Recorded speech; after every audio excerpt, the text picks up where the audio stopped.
Olá, este é o podcast Tosini Freire, a conexão entre um dos maiores escritórios de advocacia do país, os assuntos mais relevantes do direito empresarial e você.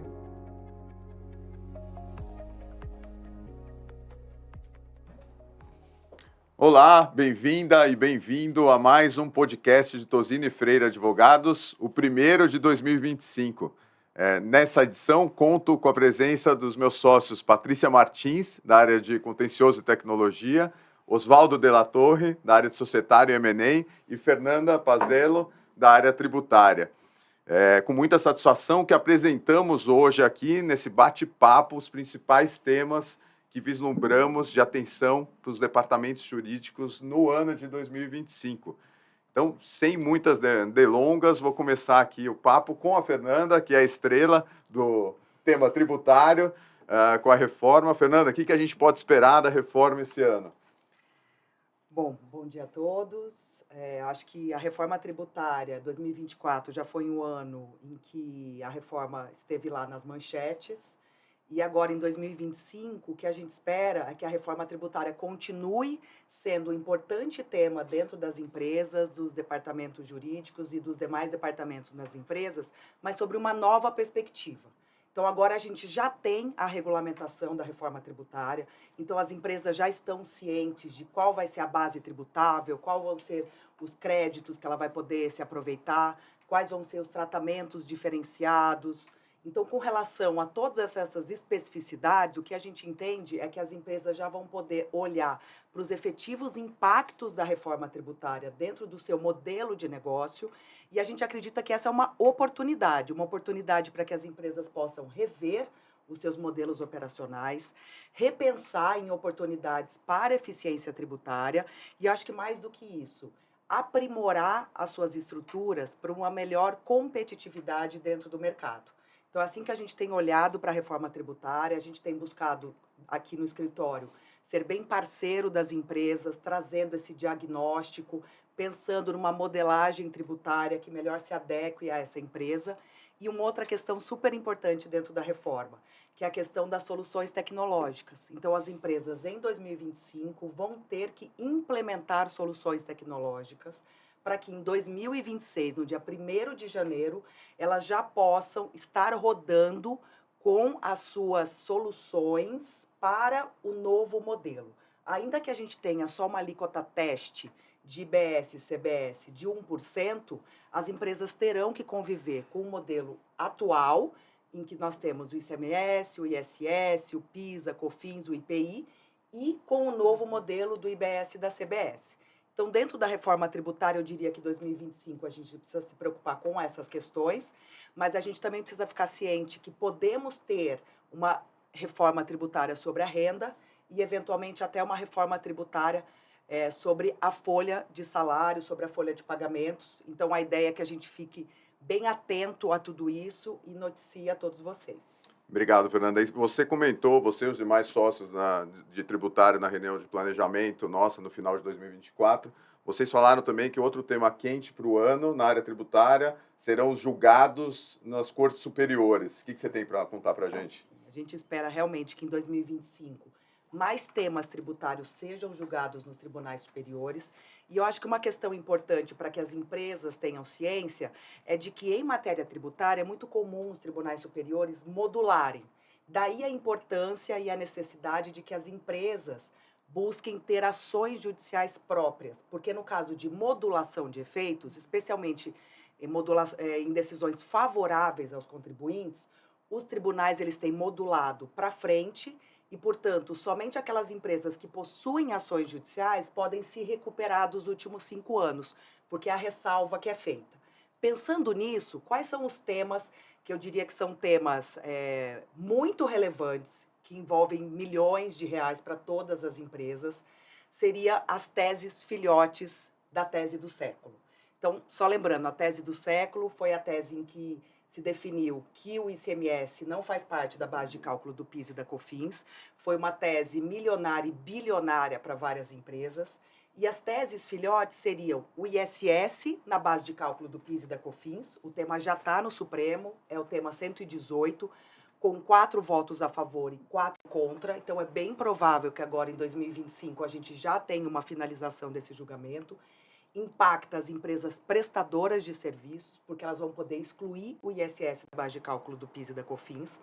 Além desse tema, também tem o PIS/COFINS na base de cálculo do PIS e da COFINS, daí afeta todas as empresas que recolhem PIS e COFINS, elas vão poder excluir o PIS e a COFINS da base de cálculo do PIS e da COFINS. Existe um risco grande de modulação caso venha a ser julgado a favor do contribuinte, daí a necessidade das empresas se preocuparem em ter as suas ações judiciais próprias. Outro tema relevante é a CID. CID sob royalties é uma contribuição de intervenção no domínio econômico que incide sobre as remessas ao exterior. Esse tema está no Supremo Tribunal Federal. Caso venha a ser julgado e seja julgado favoravelmente, também existe um risco de modulação, porque hoje os precedentes são contrários, mas, a nosso ver, é uma tese que merece muito atenção das empresas, na medida em que a gente reconhece que existe um vício nesse tributo. É uma ausência de referibilidade, é um tributo que incide sobre todos os contratos, independentemente da transferência de tecnologia. E, a nosso ver, ele só poderia incidir sobre contratos que há transferência de tecnologia. Inclusive, a gente já tem agora um precedente do próprio CARF, do Tribunal Administrativo, que afastou a CID quando o contrato não tem a transferência de tecnologia. Então, é um tema que eu diria que as empresas também precisam ficar bem atentos. E, por fim, acho que o último tema que 2024 a gente falou muito foi a tributação dos incentivos fiscais de ICMS. O governo Haddad, ele trouxe no fim de 2023 uma lei que passou a tributar toda a subvenção para investimento, só que, independente disso, o que as empresas defendem é que os incentivos fiscais de ICMS, especialmente o crédito presumido de ICMS, ele não seria uma renda nem uma receita e, portanto, ele não poderia ser tributado pelo PIS, COFINS e IRCS. Esse tema ele já é favorável no STJ, só que só na primeira sessão. Então, o que a gente espera em 2025 é que o STJ julgue na sistemática do recurso repetitivo, o que vai contribuir muito para as empresas, na medida em que a própria Receita Federal e a Procuradoria da Fazenda vai parar de recorrer e de autuar as empresas nessas situações. Então, assim, esses seriam os 4 temas que eu acho que valeria a pena colocar aqui nesse podcast, mas desde já eu digo que em janeiro a gente deve soltar um material, e nesse material a gente vai tratar de outros temas, de ICMS, temas aduaneiros, que também serão julgados provavelmente em 2025. Então, ao longo do mês, novos materiais. Obrigado, Fernanda. Patrícia, você como representante das nossas 6 sócias da área de tecnologia, vamos mudar para esse campo agora. Conta para a gente o que a gente pode esperar, principalmente aí com a inteligência artificial. Exatamente, Ribas. Eu acho que o Brasil ele viveu 3 grandes momentos em relação à tecnologia. O primeiro grande momento, o marco regulatório das relações digitais em 2014, o Marco Civil da Internet. Depois, toda a discussão com a nossa Lei de Proteção Geral de Dados Pessoais, tema da privacidade muito presente. E agora, 2025, nos parece que será o ano da inteligência artificial. Inteligência artificial mereceu a manchete dos jornais em 2024, ela se espalhou no nosso país, nas relações pessoais, nas relações profissionais. Muitas empresas começaram a olhar para sistemas de inteligência artificial como forma de incremento de produtividade, como interação com os seus consumidores, com os seus clientes. Então, é uma vastidão de uso, sem dúvida nenhuma. Desde o ano passado, a gente tem um grupo multidisciplinar formado por 10 sócios de diferentes áreas, olhando para a inteligência artificial em diferentes perspectivas, mas, no final de 2024, a gente teve a aprovação do PL de inteligência artificial pelo Senado Federal. A discussão continua na Câmara dos Deputados, agora em 2025, mas já vai começar a gerar muita discussão, muito trabalho. Tem pontos muito positivos no PL aprovado pelo Senado, pontos de atenção também. Acho que um ponto positivo de destaque é a questão do regime de responsabilidade pelos sistemas de inteligência artificial. Acho que tem uma referência cruzada no PL muito importante, no sentido de trazer os regimes já tradicionais de responsabilidade previstos no Código Civil, no Código de Defesa do Consumidor, para a questão da inteligência artificial. Então, não é a criação de um novo regime de responsabilidade, mas sim a adaptação dos regimes já existentes. Um outro ponto positivo é a intersecção entre a ANPD, que pelo PL é o órgão central de regulação de inteligência artificial, mas dialogando com as outras agências reguladoras, porque, de fato, há muitos setores já mais avançados no uso de inteligência artificial, com os seus regramentos próprios, com as suas implicações próprias. Um exemplo típico é o sistema financeiro, né, que já vem usando inteligência artificial e esse diálogo entre esses diferentes atores, para a gente ter um sistema realmente harmônico para regular o uso de IA. A gente tem pensado também em como ajudar os nossos clientes nessa governança da inteligência artificial. O PL cria sistemas de inteligência artificial a depender do risco que geram para o mercado, para os usuários. Então, há riscos excessivos que são proibidos, alto risco, baixo risco, mas tudo isso precisa de uma avaliação de conformidade, uma análise de classificação desse sistema que engloba o aspecto técnico, o aspecto regulatório e o aspecto jurídico. Então, a gente tem uma tradição aqui no escritório muito grande de atuar nesses comitês de governança, na criação e no acompanhamento desses sistemas. Então, para 2025, a gente quer ajudar bastante os nossos clientes nesse sentido. E um pequeno spoiler sobre esse tema, a gente... Vocês percebam, né? A gente não tem nenhuma lei ainda, estamos discutindo um PL no Congresso Nacional, mas a gente mapeou aqui, usando nossas ferramentas de inovação e de tecnologia, todos os julgados que existem no Brasil hoje sobre inteligência artificial. E a gente vai lançar essa plataforma publicamente logo mais, agora no início do ano. Os números são interessantes, a gente já tem mais de 1.400 julgados que mencionam a palavra inteligência artificial. A hora que você depura isso, no final do dia tem inteligência artificial mencionada por ser mencionada, sem nenhuma implicação, mas tem 129 decisões que já discutem inteligência artificial e suas implicações jurídicas de forma mais aprofundada. Então, esse é o papo que a gente vai querer ter em 2025. Impressionante, com todos os Patrícia, clientes. impressionante, vai ser muito útil. Só pegando o gancho aqui, a gente está falando então de regulação de tecnologia, né? Acho que vale a pena também a gente falar que esse ano a gente espera alguma proposta de regulamentação mais firme do governo sobre aspectos econômicos de plataformas digitais.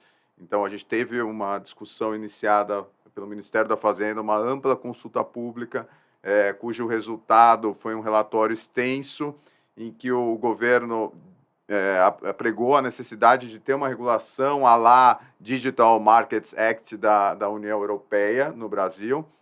Já existem algumas propostas no Congresso sobre esse mesmo assunto, mas o governo vai mandar ou vai trabalhar em cima de uma dessas propostas, então esse vai ser um tema importante, regulação econômica de plataformas.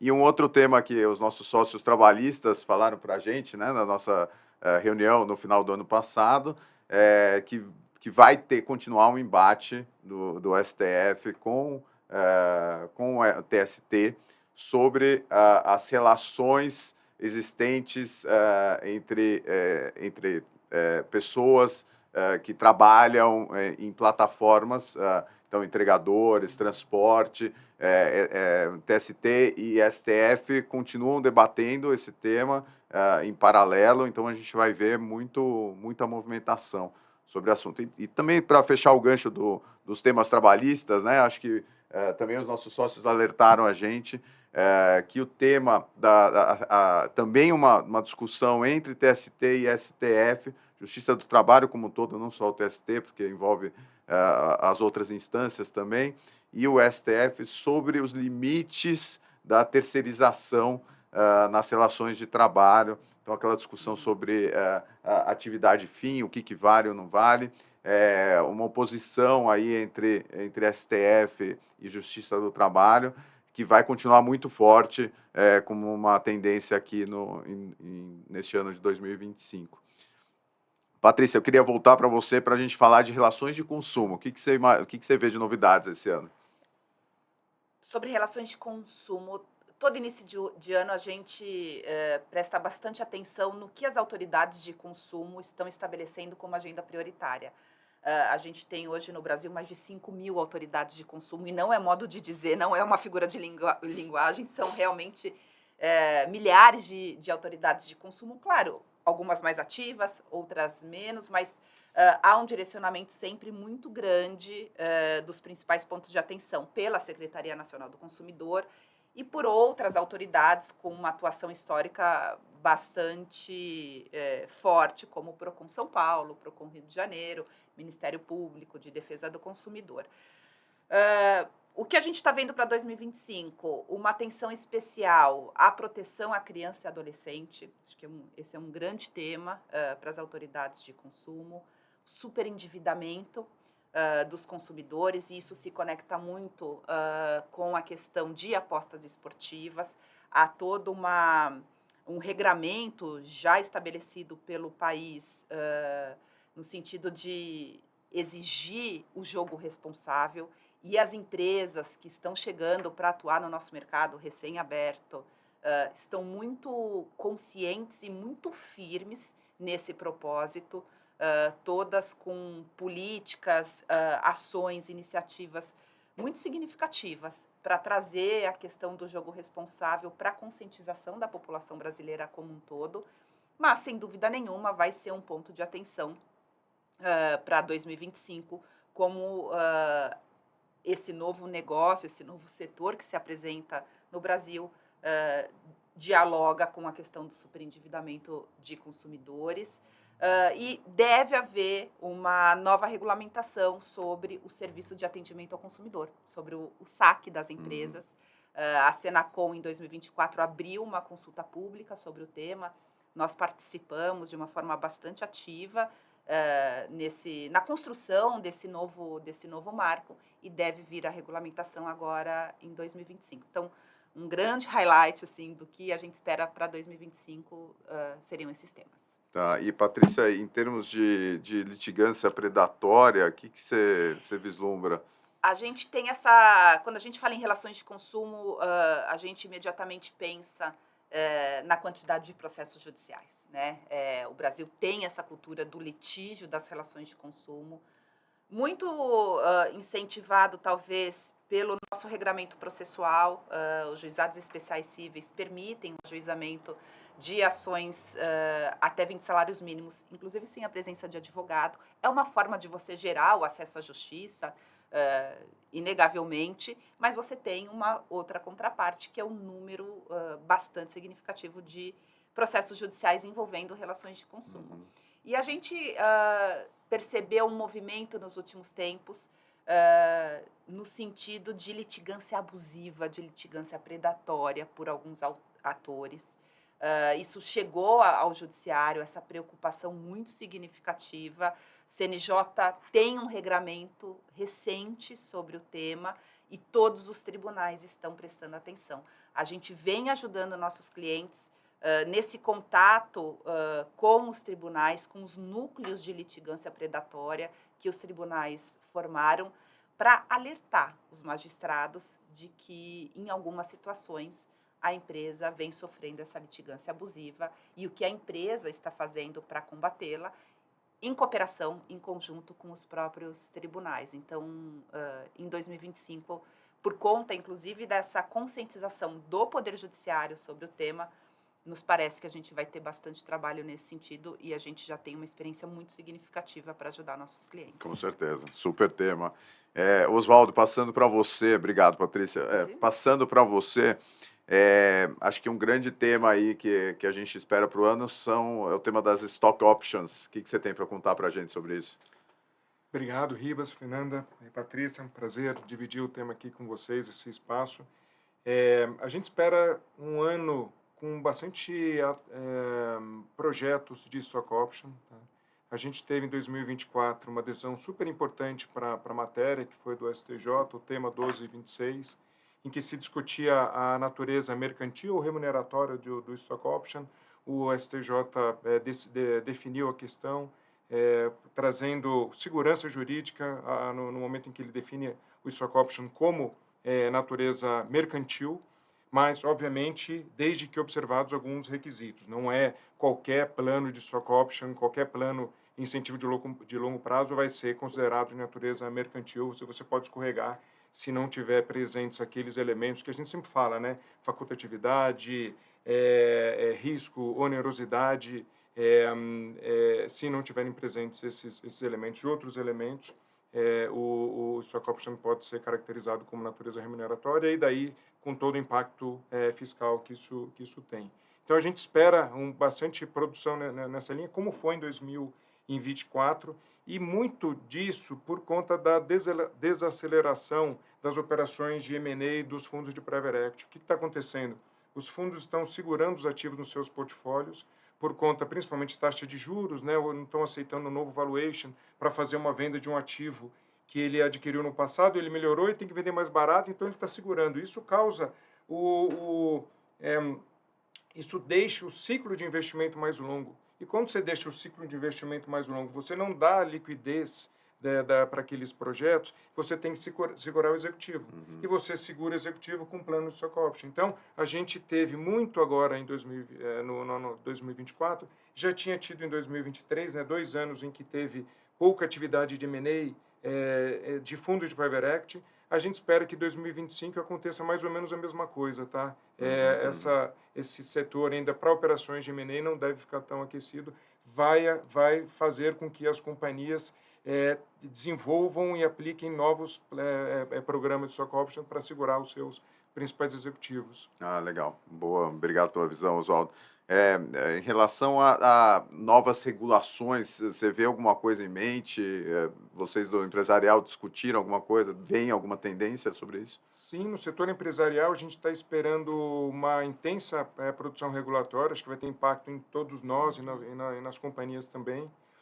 Queria destacar na parte de jogos e apostas, então entra no início do ano, né, a licença das operadoras e certamente vai ter muita produção regulatória ao longo do ano, né, um setor em crescimento, muitas operações também a gente espera, operações de M&A entre os operadores e empresas de meio de pagamento, então isso a gente espera bastante movimentação.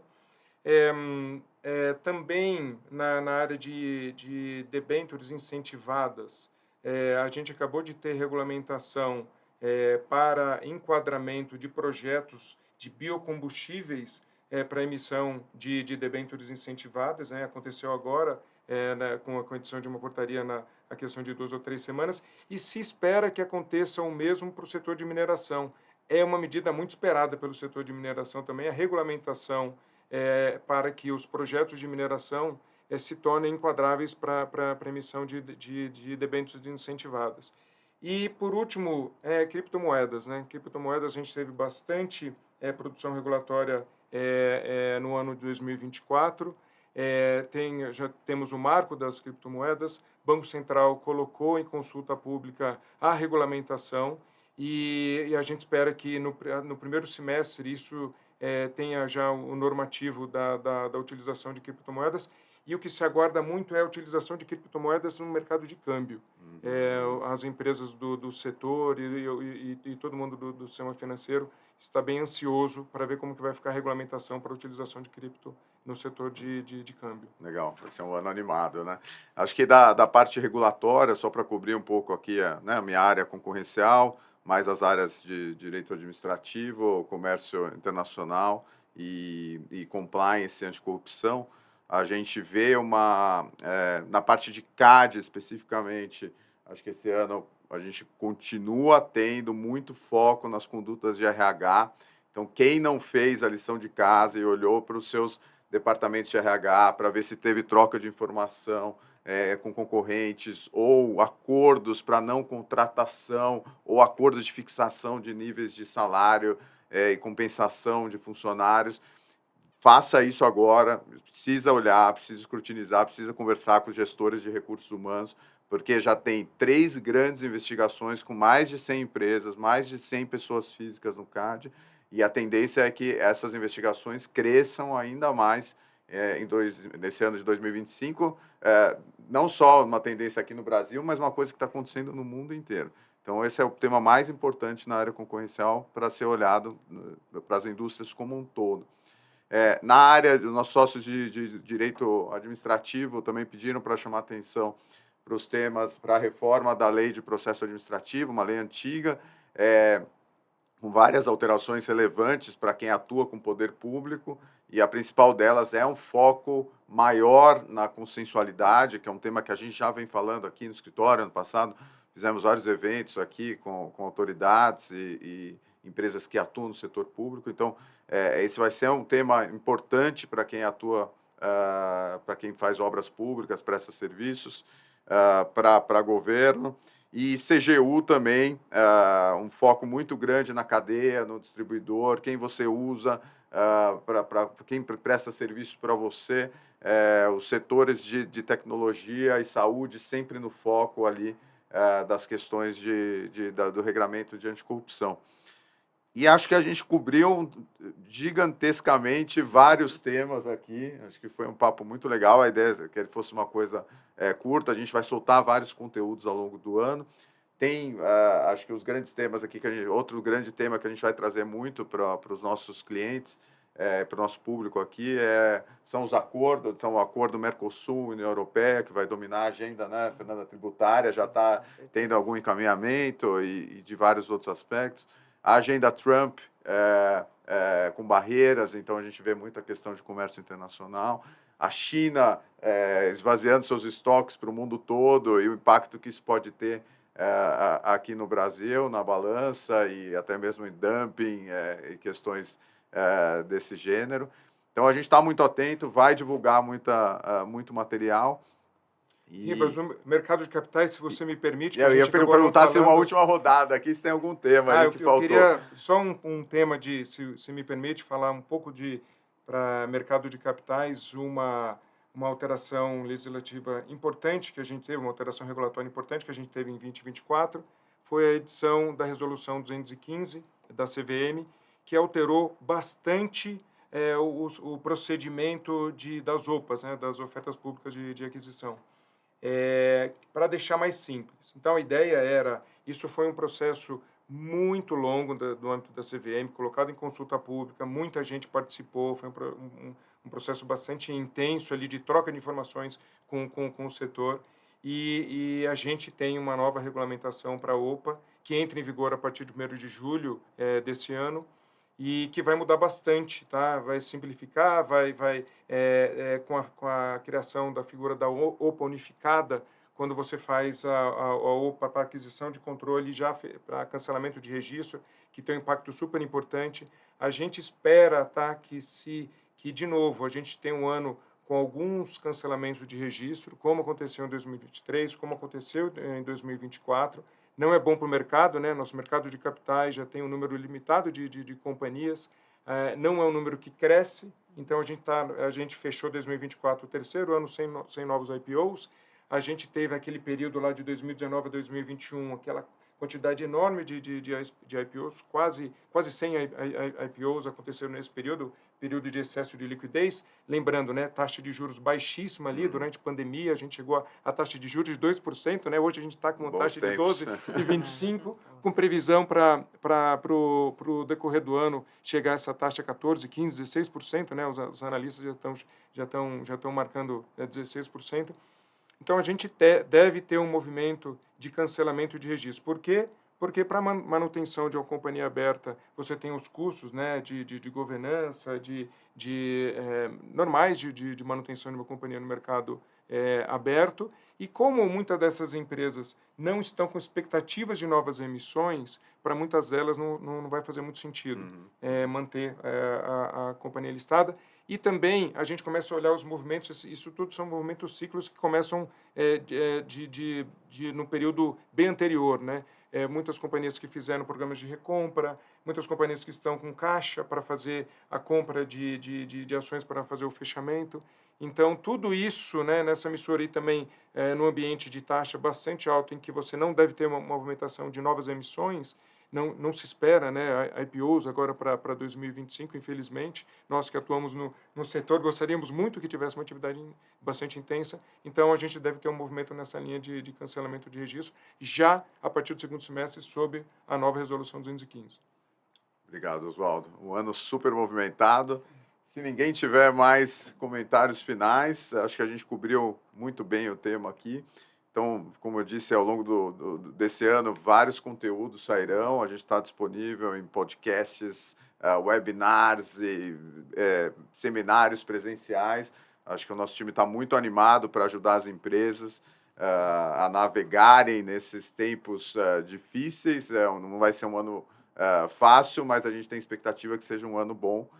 Esperamos e estamos dispostos a ajudar as empresas para que seja um ano excelente para todos.